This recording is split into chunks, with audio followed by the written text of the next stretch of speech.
जय श्री राम। मामा मारीच के पास रावण पहुंचा और रावण मारीच ने बहुत समझाने का प्रयत्न किया कि ऐसा मत करिए। आगे की कथा आप सुनिए। जय ताड़ का सुबाहु हति रामा, खंडउहर कोदंड सिया रामा। खर दूषण तीसरा बदेव रामा, मनुज की अस बरी बंसिया रामा।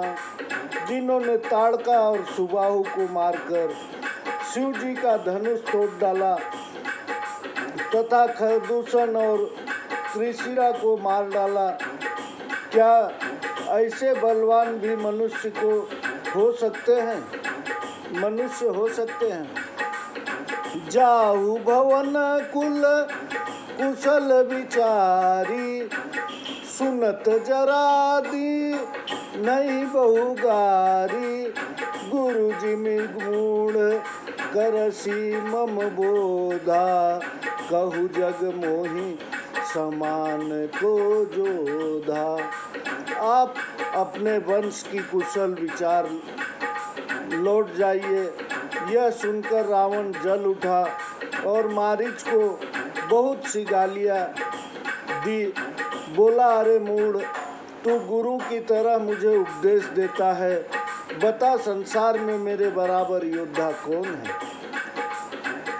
तब मारीच हृदय अनुमाना, न वही विरोधे नहीं कल्याणा।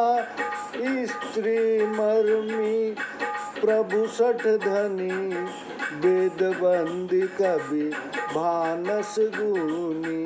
तब मारीच ने मन में विचार की, शस्त्रधारी भेदिया, स्वामी मूर्ख धनवान, वैद्य भाट, कवि और रसोइयों, इन 9 जनों से वैर करने में भलाई नहीं है। पहला भेदिया, दूसरा स्वामी, तीसरा मूर्ख, चौथा धनवान, पांचवा वैद्य, छठवां भाट, सातवां कवि और आठवां रसोइया और एक शस्त्रधारी। 9 जनों से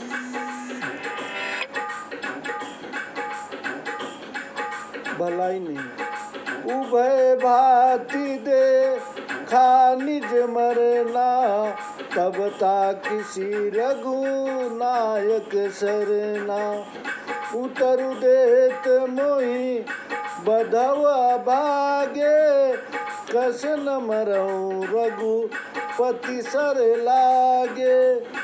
मारीच ने जब दोनों प्रकार से अपना मरण देखा, तब रामचंद्र जी की शरण ताकी और सोचा कि जवाब देते ही यह भागा मुझे मार डालेगा, फिर रामचंद्र जी के बाण से ही क्यों न मरूं।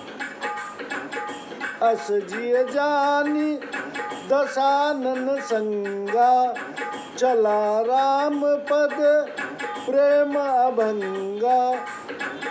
मन तिहरस जनावन तेहि, आजु देखियो परम स्नेही। ऐसा विचार कर रामचंद्र जी के चरणों में दृढ़ स्नेह करके रावण के साथ चला।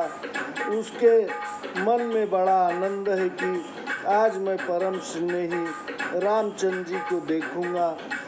उसने यह रावण को नहीं जनाया। छंद है आगे। निज परम प्रीतम देखि लोचन, सुफल करि सुख पाई हूँ। श्री सहित अनुज समेत, कृपा निकेत पद मन लाई हूँ। निर्वाह दायक क्रोध जाकर, भगति अब सही बस करी। निज पानी सरसन धनी, सो मोहि विधि सुख सागर हरि। अपने प्रीतम के दर्शन से नेत्र को सफल करके सुख पाऊंगा और सीता व लक्ष्मण समेत कृपा करके धाम श्री राम के चरणों में अपने मन को लगाऊंगा, जिनका क्रोध भी मोक्ष को देने वाला है और जिनकी भक्ति उन अवश्य भगवान को भी वश में कर लेता है। वही सुख के समुद्र श्री हरि अपने हाथ से बाण चढ़ाकर मुझे मारेंगे।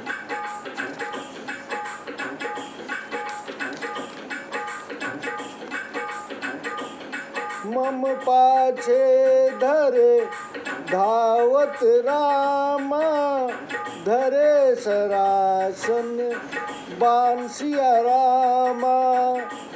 फिरी फिरी प्रभु ही बिलो की हूँ रामा, धन्य नमो सम आंसिया रामा।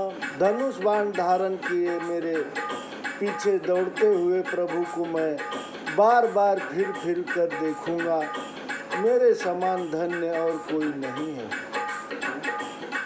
तेहि बन निकट दशानन गयऊ, तब मारिच कृपट मृग भयऊ। अति विचित्र कछु बरन न जाई, कनक देह मन रचित बनाई। उस वन में निकट रावण जब पहुंचा तब मारीच कपट मृग बन गया। स्वर्ण की देह मणियों से जड़कर ऐसी सुंदर बन गई कि जिसका वर्णन नहीं किया जा सकता। सीता परम रुचिर मृग देखा, अंग अंग सुम नोहर वेशा। सुनहु देव रघुबीर कृपाला, एहि मृग कर अति सुंदर छाला। ऐसा परम सुंदर मृग सीता जी ने देखा, जिसका एक एक अंग मनोहर था।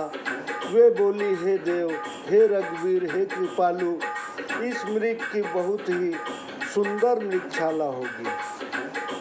सत्य संद प्रभु बधि करिए ही, आनहु चर्म कहती बय देही।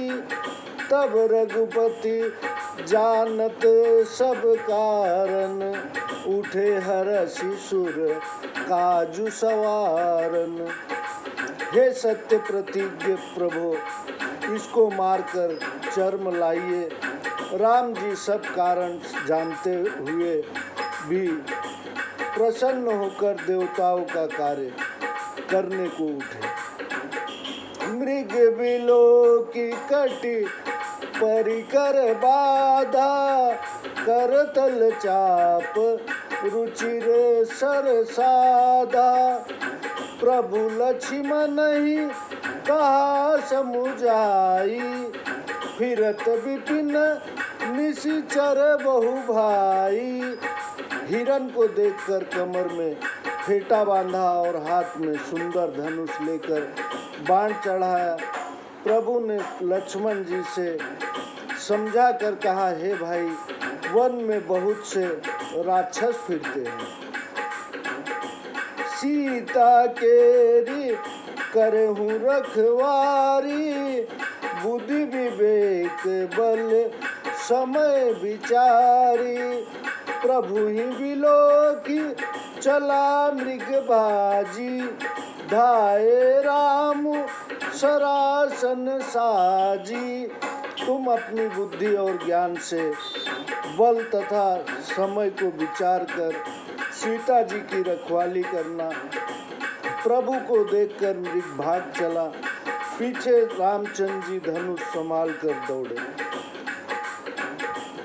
निगम नेति शिव ध्यान न पावा, निगम नेति शिव ध्यान न पावा। माया माँ पाछे सो धावा, कबहु निकट पुनि दूरी पराई। कबहु प्रगटई कबहु छपाई, वेद जिसको नेति नेति कहते हैं और शिव जी जिसे ध्यान में नहीं पाते, वह प्रभु कपटी मृग के पीछे भागे। वह मृग कभी पास आ जाता है, कभी दूर भाग जाता है, कभी दिखाई देता है और कभी छिप जाता है।